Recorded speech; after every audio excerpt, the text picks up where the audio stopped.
अगर आज मेरी जिंदगी का अंतिम दिन होता तो क्या मैं वो काम करता जो मुझे आज करना है। मैं जल्दी मर जाऊंगा, इस बात को मैंने हमेशा से ही ध्यान में रखा है और इसने मुझे मेरी जिंदगी में बड़ी चीजें करने के लिए मदद की है। ये कहना है एप्पल कंपनी के को फाउंडर स्टीव जॉब्स का। इनकी सक्सेस स्टोरी हर किसी के लिए इंस्पिरेशन है। आइए जानते हैं इनकी जिंदगी की inspirational story. IPhone, iPad, MacBook और आईमैक के बारे में तो हम सभी जानते ही हैं, पर इनको बनाने वाले स्टीव जॉब्स की जिंदगी में कितनी मुश्किलें आईं और उन्होंने कितना संघर्ष किया, ये बहुत कम लोग ही जानते हैं। और इसीलिए इस वीडियो में आप जानेंगे स्टीव जॉब्स की पूरी कहानी कि किस तरह से उन्होंने दुनिया की सबसे बड़ी कंपनी एप्पल की शुरुआत की। 12 जून 2005 को स्टैनफोर्ड यूनिवर्सिटी के एक प्रोग्राम में इन्होंने अपनी जिंदगी की सबसे फेमस स्पीच दी, जिसमें इन्होंने अपनी जिंदगी को पूरी दुनिया के सामने रखा। इनका पूरा नाम स्टीव पॉल जॉब्स था। इनका जन्म 24 फरवरी 1955 को कैलिफोर्निया के सैन फ्रांसिस्को में हुआ।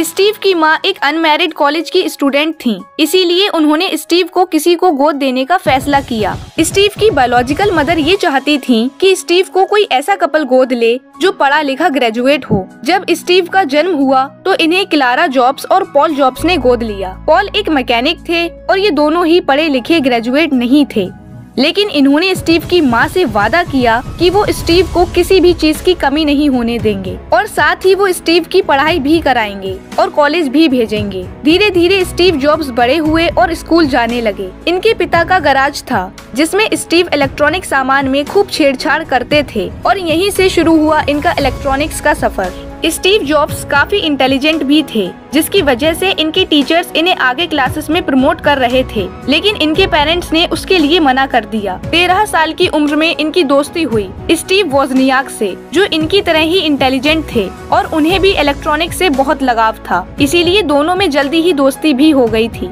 स्कूलिंग कंप्लीट करने के बाद स्टीव रीड कॉलेज में दाखिल हो गए, जो काफी एक्सपेंसिव था। वहाँ फीस भी बहुत ज्यादा थी और स्टीव के माता पिता बड़ी मुश्किल से घर का खर्च चला रहे थे। पढ़ाई के दौरान इन्हें लगा कि इनके पेरेंट्स की सारी कमाई इनकी पढ़ाई में ही खर्च हो रही है। इन्हें समझ नहीं आ रहा था कि ये अपनी जिंदगी में क्या करेंगे और आखिरकार केवल 6 महीने बाद इन्होंने कॉलेज से ड्रॉप लेने का फैसला किया और सोचा कि कोई काम करूँगा। उस समय ये फैसला शायद सही नहीं था, लेकिन बाद में इन्हें एहसास हुआ ये फैसला बिल्कुल सही था। स्टीव्स ने कैलीग्राफी की क्लासेस लेना शुरू कर दिया और इसी वजह से हम अपने कंप्यूटर्स में इतने तरह के फॉन्ट्स यूज कर पाते हैं। इस समय स्टीव के पास बिल्कुल भी पैसे नहीं हुआ करते थे, जिसकी वजह से वो अपने दोस्त के घर फर्श पर सोते थे। उन्होंने इसके बाद कोका कोला की बोतल्स बेचना शुरू कर दी और जो भी पैसे मिलते वो उन पैसों से अपना पेट भरते थे। और इतना ही नहीं, वो हर संडे 7 मील चलकर मंदिर में जाते और खाना खाकर आते थे। स्टीव इलेक्ट्रॉनिक्स में काफी इंटरेस्टेड भी थे, इसीलिए स्टीव जॉब्स ने और स्टीव वोज़नियाक ने मिलकर एक कंप्यूटर बनाने का फैसला किया। स्टीव जॉब्स के पिता के गैराज में इन्होंने एक कंप्यूटर बनाया जिसे इन्होंने नाम दिया एप्पल। एप्पल कंप्यूटर को सस्ता, छोटा और काफी फंक्शनल बनाया गया। इनकी टेक्नोलॉजी को काफी ज्यादा पसंद किया गया और इससे दोनों ने कई लाख डॉलर्स भी कमाए। उस समय स्टीव की उम्र 20 साल थी। इन्होंने खूब मेहनत की और 10 सालों में एप्पल ने ऊंचाइयां छू ली। एक गैराज में 2 लोगों से शुरू हुई कंपनी 2 मिलियन लोगों तक पहुंच गई और इसमें 4000 कर्मचारी काम करने लगे। इन्होंने अपना सबसे बेहतरीन क्रिएशन मैकिनटॉश कंप्यूटर को रिलीज किया। जैसे जैसे कंपनी आगे बढ़ी, इन्होंने एक प्रतिभाशाली इंसान को कंपनी संभालने के लिए चुना। पहले साल तो कंपनी ने बहुत अच्छा काम किया, लेकिन फ्यूचर को लेकर इनका जो विजन था वो फेल हो गया। लेकिन जब एप्पल 3 और लीजा का प्रमोशन हुआ तो कंपनी घाटे में चली गई, जिसके लिए स्टीव जॉब्स को जिम्मेदार माना गया और फिर स्टीव को 1985 को कंपनी के बोर्ड ऑफ डायरेक्टर्स ने कंपनी से निकाल दिया। उस समय स्टीव की उम्र 30 साल थी। इस समय स्टीव अंदर से टूट चुके थे, लेकिन इन्होंने फिर भी हार नहीं मानी। स्टीव ने एक और नई कंपनी की शुरुआत की जिसका नाम रखा नेक्स्ट का पहला product high and personal product था। अपने इस प्रोडक्ट के लॉन्च होने के बाद भी नेक्स्ट कोई खासा नाम नहीं कमा पा रही थी, क्योंकि पहले ही एप्पल ने पूरी मार्केट पर कब्जा किया हुआ था। लेकिन इन्होंने अभी भी हार नहीं मानी और नेक्स्ट को एक सॉफ्टवेयर कंपनी में बदल दिया। उसके बाद तो मानो स्टीव की जिंदगी ही बदल गई। इसके बाद तो स्टीव ने इतने पैसे कमाए कि 1986 में $10 मिलियन देकर उन्होंने एक ग्राफिक कंपनी खरीद ली और उसका नाम रखा पिक्सार। और पिक्सार आज अपनी ग्राफिक्स के काम के लिए पूरी दुनिया में लोकप्रिय है। और इसके बाद स्टीव जॉब्स ने कभी पीछे मुड़कर नहीं देखा और एक हाथ में इनोवेशन और दूसरे में तरक्की दोनों को साथ लेकर आगे बढ़ने लगे। दूसरी तरफ एप्पल कंपनी घाटे में चल रही थी, जिसकी वजह से एप्पल ने नेक्स्ट को $400 मिलियन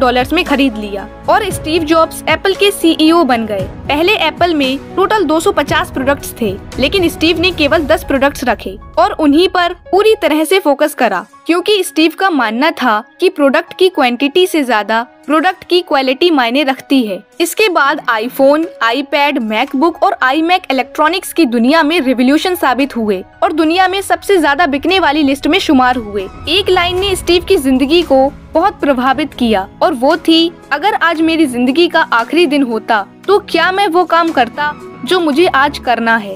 इन्होंने अपना हर दिन ऐसे जिया मानो वो दिन इनकी जिंदगी का आखिरी दिन है और इसीलिए ये अपनी जिंदगी में इतना बड़ा मुकाम हासिल कर पाए। मौत जिंदगी की एक कड़वी सच्चाई है और एक दिन स्टीव जॉब्स को ये पता चला कि उन्हें पैनक्रिएटिक कैंसर है, जिसके बाद उनकी सर्जरी भी हुई। लेकिन 5 अक्टूबर 2011 को स्टीव जॉब्स दुनिया को अलविदा कह गए। आज उनके बनाए हुए प्रोडक्ट्स हर किसी को अपनी तरफ आकर्षित करते हैं। आज एप्पल के प्रोडक्ट्स स्टेटस सिंबल बन चुके हैं। जब भी कोई नया प्रोडक्ट मार्केट में लॉन्च होता है तो उसको लेने के लिए लंबी लाइन लग जाती है। कुछ लोग इन प्रोडक्ट्स को शौक के लिए रखते हैं तो कुछ अपने काम के लिए। आई होप आपको ये इंस्पिरेशनल स्टोरी काफी पसंद आई होगी। अगर आपको ये स्टोरी अच्छी लगी हो तो वीडियो को लाइक करना और इसी तरह और मोटिवेशनल स्टोरीज देखने के लिए चैनल को सब्सक्राइब जरूर कर लें। Stay tuned, stay motivated. Thank you, bye bye, take care.